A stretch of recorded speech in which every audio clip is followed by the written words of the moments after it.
Welcome, friends, to Sandy Spring Monthly Meetings Advent Meditation for 2021.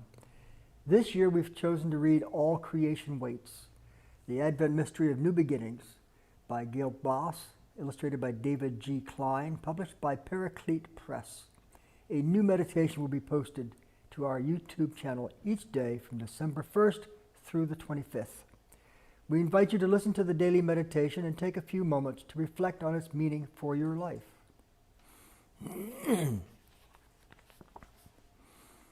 Advent 17, Striped Skunk. Because her eyesight is poor, and because I was downwind and standing as still as I could bear in the mosquito-thick morning at the edge of the woods, I was insubstantial as a spirit to her. What was substantial and consequential was the quick cricket in the leaf mill.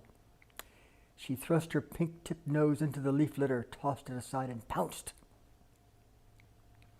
The sun was already up that late October morning, and she hadn't retreated to a hollow log or stump to sleep away the day. She knows, I thought. She knows the snow and cold are coming. She's hunting overtime, urgent to get fat. Or maybe she was out late that morning because she'd ceded some of her night feeding time to the other agency of October, nest readying.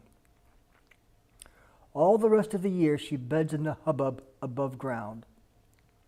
But in the cold, spare season, her survival sense forces her to go deeper. During that autumn night, she might have been scraping together leaves and grass, pushing them ahead of her down a woodchuck hole, then deftly making her bed.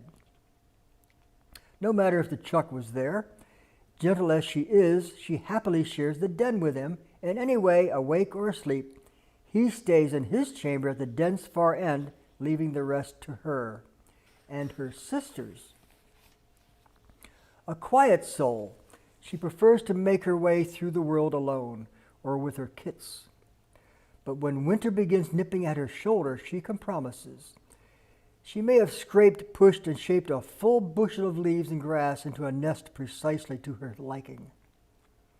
But come late November, she might leave that perfect bed empty and join 3 or 5 or 9 other females in the nest one of them has made. What matters is not whose nest, but togetherness. By now, Advent's center, the skunks that find themselves denned together are curled into a single ball of black fur, white stripes undulating through it. Most nights they rouse for a few minutes. A couple may go to the entrance hole, and if it's not sealed up with snow, poke pink noses out into the sharp air. But soon they're all reballed, drifting up and down the ladder of sleep. Fat skunks can stay on the upper rungs of that ladder. Thinner sisters must slide deeper down the ladder and stay there asleep longer, burning less fat but stressing their systems. Thicker or thinner, each shares her heat with the others, so all in the ball save fat they would have had to burn if alone. Fat is the only food each one has underground. Tucked into the huddle, what she has goes further.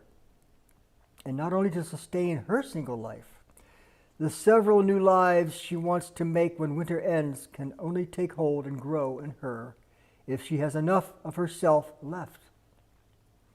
So solitary the rest of the year, she folds herself into others. 90 days, 100, winter howls on. As the body of each one shrinks, they wrap the ball of their slightly selves tighter and lean into the warmth that together they are.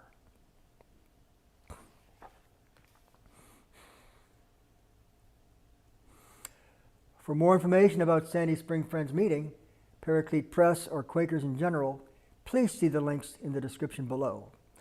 We thank you for joining our meditation. Please join us tomorrow.